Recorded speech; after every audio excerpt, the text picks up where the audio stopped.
The Truth About Bentinho Massaro. Today we're going to talk about Bentinho and everything about his teachings. I've been following Bentinho since 2017. I've seen a lot of his content. I've been deeply focused on his teachings, and today we're going to take a look at the truth, what is not so pretty. As you might know, watching this video, there have been things coming out about Bentinho. There's been things coming out about Bentinho for a long time, but lately, actually people that have been inside the cult, so to say, have been speaking out about it. More high vibrational, and then the ugly side, the other side, that comes with this kind of Zen devil thing. If you don't know what Zen devil is, look it up. And I think he is a really good example of this. So I might use my laptop in between. It's gonna be a multiple part series. I'm gonna spend a lot of time talking about Bentinho, looking at his teachings, and also I will get a little bit to my laptop here and there. So first of all, where his teachings are a lot different from other spiritual teachers is that he has this kind of rebellion against spirituality, rebellion against modern day spirituality. It's almost in a condescending way towards people that might like to dress a little bit spiritual, or they have, there are things that they're doing. Basically his audience, right? The people that are watching spiritual stuff, he's kind of condescending all of that. So if you are into crystals, now you are, bad. Or if you're into spiritual clothing, now you're just supporting the New Age movement and it's bad. You should only get into what he thinks, his frame, what he thinks is right. So that means not spiritually dressing too much, not being too spiritual. That's like, just be a normal person, right? So he takes the opposite of what everyone else is in his niche, and he's saying you shouldn't be like that. Now, one thing that gets is like attention, right? Because you're going against the mainstream. But besides it, getting attention is getting into his frame. So getting people in your frame. What is really important if you want to control people, right? So if he wants to control people, what he is showing, then it's important for people to be in his frame. Now, besides that, let's take a look at a few videos. Nothing is actually yours. The fallacy of responsibility and ownership. Now, the idea behind this is that you don't own anything. You don't have, you shouldn't take responsibility. You should leave all responsibility up to God. Why should that be mentioned? Why should you make a whole video about this? Okay, why is this even an important topic? It has not so much to do with growth. It has not so much to do with, becoming conscious. What it has more to do with is making people feel like their stuff is not theirs. Now we have seen videos from Keelan, from Jacqueline coming forward and saying how he's using their money and he's not paying them, right? He's not paying them for the services that they do. They barely got to eat. But if nothing is yours, you shouldn't be complaining about it, right? Because it's not yours. So who are you to complain about stuff being yours, right? You getting paid. You shouldn't complain about being paid, right? I want to be paid for a service that I do. No. Why you're not on the mission of God? Why you're not surrendering? Why you're not giving up your responsibility and ownership? Let's go to another video title. Okay, so now he has a 2-part series of the non-possessive life. The non-possessive life. While he is showcasing nothing more than possession, right? He's showing luxurious lifestyle. He's showing a kind of stage orange type of lifestyle, what is like very materialistic based, right? Because he doesn't like spirituality. He's almost hating spiritual people. He's condescending towards spiritual people. And he's more in that materialistic, smoking cigars, luxury, and then having women around him. He's kind of showcasing that whole paradigm. But then he says, you cannot do that. You should not focus on a possessive life. The non-possessive life, part 1 and part 2. I haven't seen any spiritual teacher creating a series about non-possessive life. Why would it matter? Why would your possessions matter? The only reason why your possessions matter is because they matter to him. Because he needs your money. You don't care about, if I possess something or not. That whole issue is not so much a thing in your life, right? It's not such a thing that you need a 2-part series of 3 hours basically listening about how you don't own anything. But it's important for him because he doesn't want you to feel like you own anything. He wants to feel like you are able to give to him and be part of this mission, the spiritual mission towards the absolute. Normal teachings teach enlightenment, awareness, becoming aware, I am that I am, all of that. And even there are flaws in that, because there are flaws because now you could stay in the I am that I am, but then you might believe that now you're a God and now you don't have any human limitations. And what we can see, what probably also happened to him, right? Probably he has had some awakening experiences at a young age. He started at like 18. He maybe had some awakening experience. He might be like, I am that I am. But then when the ego kicks in, now the ego kicks in with this kind of God complex where it thinks that it's a God and now it can justify anything it does. This is what's called Sand Devil, is you justifying selfish, egoic behavior out of the name of I am that I am. I am a God. I am awareness. So nothing I do is more than a reflection, right? Nothing I do is more than a reflection. I don't have any flaws. I'm perfect. I'm not human. I'm beyond that. All of that is being portrayed in his teachings and being misused consciously or unconsciously, who knows, by this guy. This is why I want to go in depth about it, because I see people that haven't followed his teachings, that don't even understand completely what's going on.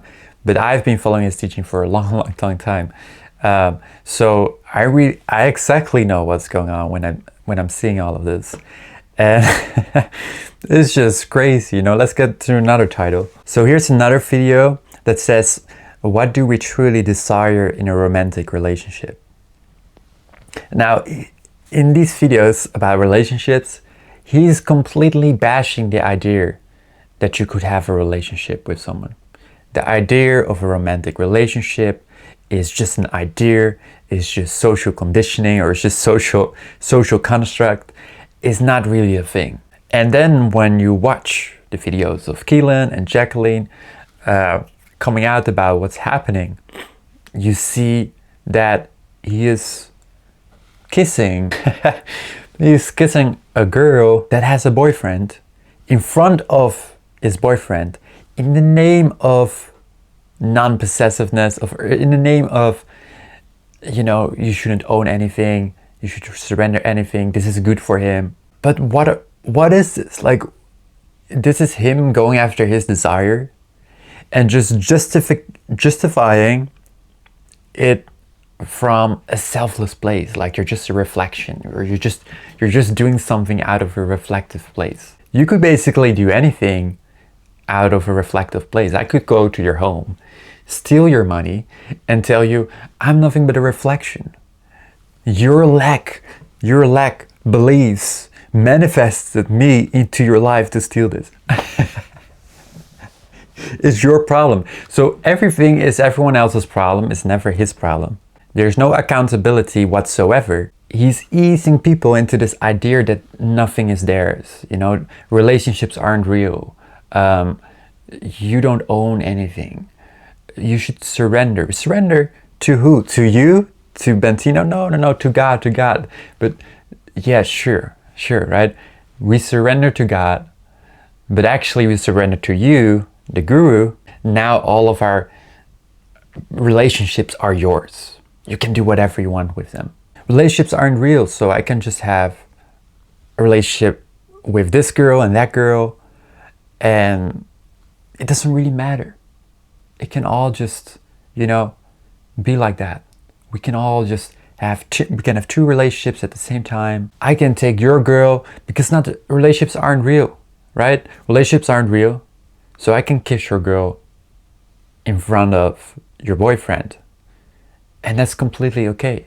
And the funny thing about Keelan was, when he was with his girlfriend, Bentinho came in the room and was like, he was possessive about her, right? He's talking about non-possessiveness, but when it comes down to his possessions, his girl, right? His girl, his money, his lifestyle, nobody can touch that, right? His reputation, nobody can ruin his reputation, because that's all important to him. That's all important for the mission. What mission? Your mission to become successful, rich, get what you want? Or is it the mission to actually create a conscious society? I don't believe that.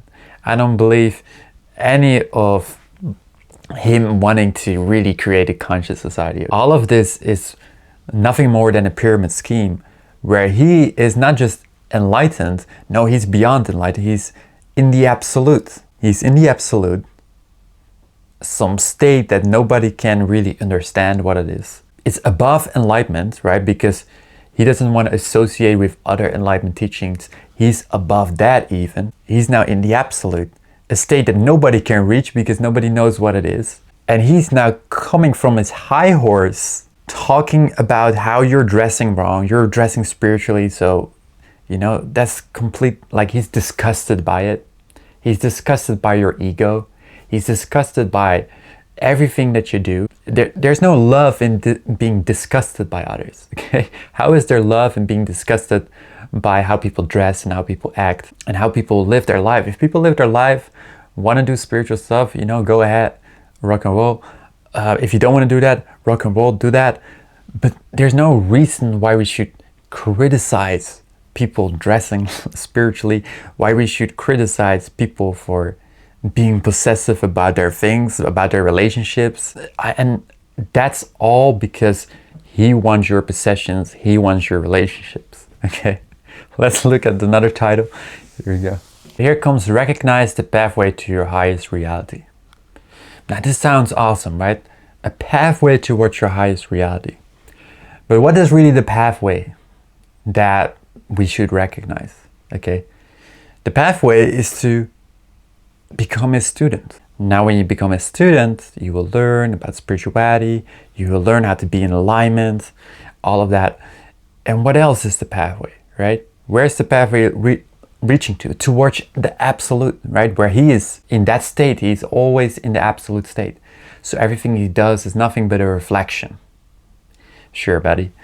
And there's no ego in him. He has no ego whatsoever. Not even a tiny little bit of ego, like everything of ego is dissolved. He's just residing in the absolute. Okay, he's beyond enlightenment, he's in the absolute. He's now showing you the pathway towards that. So on his high horse, he now can do anything, right? He can get away with anything, because everything he does is nothing but a reflection. Everything he does is nothing but helping them out, is nothing but being their higher self. But if I'm being your higher self and you're being your lower self, you get this kind of idea that I'm above you.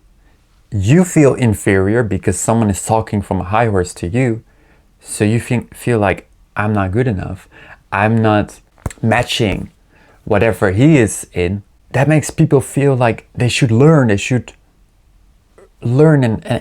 get to that place that's he talking about, the absolute, right? What he's selling all the time. It's nothing but a way to stay in power, you see? When you are in a state of absolute, whatever that is, now he has the power over you. to do whatever he wants you to do, to surrender to him, whatever he needs from you. What are we trying to go here? Like, what is his teaching really trying to get at? Because it's not so much about becoming aware. It's not so much about being in awareness. It's a lot of trashing people, bringing people down. If you cannot build yourself up, you bring other people down. Kind of what I'm doing with this video, gonna be honest about that. But I'm so passionate about talking about this because I've been following this guy for so long, and I'm like, you know, that's why I'm like, okay, I'm the person to make a series about this, because I know exactly everything that's going on. So that's why I do this. But if you cannot build yourself up, you bring other people down. All of this is just bringing people down. Him making them feel disgusted about themselves. Him making them feel like they're not in alignment. Him making them feel like they're not perfect and that they got to reach for perfection. Many people get confused on the path because they'd be like, you know, I'm just human, okay? I need to make money, I need to work, I need to do things. You might be here on this high horse talking about the absolute, but I got other stuff to do. He's judging every single thing you're doing.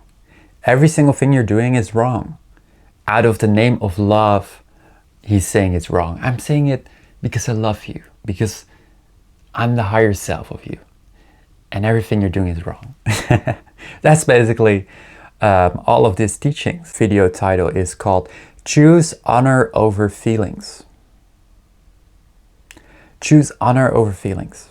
Why does he not want you to follow your feelings? Okay, because if you would follow your feelings, you would not stay in his community. Okay, because if you're following your feelings, you feel there's something off with what's going on. It's about not letting your feelings be dictated, you know, getting you off your center, basically. Getting you off your feeling center so that you don't operate in a way where you're gonna deviate from his teachings. You want to listen to your honor. Choose honor over feelings. Feelings, you shouldn't choose feelings. You should choose honor. You should choose me, Bentinho, okay? And that's also how his book is called, Me. His next book is called Me, okay? I've known one narcissist in my life, and they always said me. Okay, so it's always about me. Everything is God, everything is one. But I am in the absolute, right? I am the teacher. I know what you should do. Everything I do is reflection for you. I'm your higher self. All of that is nothing but a game being played of power. And he also made a video about power. He makes a lot of videos about power, about how you shouldn't be afraid of being powerful, how you shouldn't be afraid of your power. And in a way you feel like, oh, that's empowering, right? You shouldn't be afraid of your power. But what he then is doing, listening to Keelan and Jacqueline, he's then putting people in power positions and making them fire people, making them do stuff against their will almost. And they shouldn't be afraid of that. They shouldn't be afraid of power. Now I'm gonna do also part 2 and maybe even part 3 of this. So of course subscribe if you wanna see that. But let's just take a look at his website and everything he's doing on there. Yeah, so it's almost like a pyramid scheme. If you don't know pyramid scheme, it's like you have on top, you have someone that makes the most money, then you have people that make less money, and it's like a Kangen water, for example. You have Kangen water, you sell that product, and then people that sold it to you, they get a commission when you sell it. So the people on top make the most money, and the people on the bottom make the least money. But it's not just about money. Like a pyramid scheme could be anything, right? So his thing, even his sign, is like a pyramid. He has this logo of Bentinho Massaro. It's literally a pyramid, and he's on top, of course, on his high horse. And below him, he has the Bentinho's facilitators. This was also called shepherd consciousness, or the shepherds. And then you have the lower versions. And then when you are in there for a year or something, you get to a higher place. So now you have teachers under him, right? Because you couldn't access him directly, of course. Teachers under him, and now he has like 6 teachers. Corey Katuna has been with him for like forever, and some other teachers. And he's not teaching, right? He's not teaching. He has teachers under him. You could say he has many people that, you know, want to have coaching. So that's why. But it's just this idea of you get to become a teacher at some point, right? So people wanna go there so that they could become a teacher in his Bentinho's facilitators, right? He wants people to want to become like a teacher like that, and therefore they have to be close to him. And when you get close to him, that is where all the shenanigans happens. What we have seen, that's where you really get into the cult. Okay, so you don't get to talk with the person on top. You slowly get into the cult, right? You maybe attend an event, and then you get to know that you're really on the bottom because there are teachers above you, and then there's Bentinho, and then there's the absolute. Now you get slowly pushed and framed into his pyramid scheme, where these people probably don't get paid much. But I heard from Keelan, they don't get paid almost anything. All that money that gets made by this coaching goes mainly to him, and he's not doing the coaching himself. So you can see right here how much of being awakened still can not mean anything. Okay, just because someone had an awakening experience, and he had an awakening experience at like 18, you're not very mature at 18, okay? And at that age, this is the kind of things you want, right? At 18, you want to have power, and you want to have all this stuff over morality, right? You don't care so much about morality when you're 18. You just care about, you know, having girls around you and being powerful and having money and luxury. And that's kind of the foundation where all of this built from. All of this built from his 18-year-old self. I don't even believe that he hadn't had any spiritual experience. I believe he may, like how he's talking, he probably has had some experience about spirituality, or he has been studying it very, very deeply, because there's a lot of correlations between, you know, ancient spiritual teachings. He knows a lot about the topic. I'm not saying that he doesn't, but he misuses that to get people into his pyramid scheme almost. I don't know if that's the right word for it, but that's just the way I see it, like a pyramid scheme, where he's on top, he's on the high horse, and he has power over everyone else under there. And it's really not pretty, you know, it's really not pretty. I'm really sorry for the people that, you know, have invested their time and energy into both his teachings and also into maybe being in the small circle. Let me know if you want to see part 2. I probably will do a part 2, but let me know in the comments if you want to see part 2. And that's it for this video. I've put some work into this video, so don't forget to like and subscribe. And also don't forget to subscribe so you can see the part 2. And I will see you in the next video.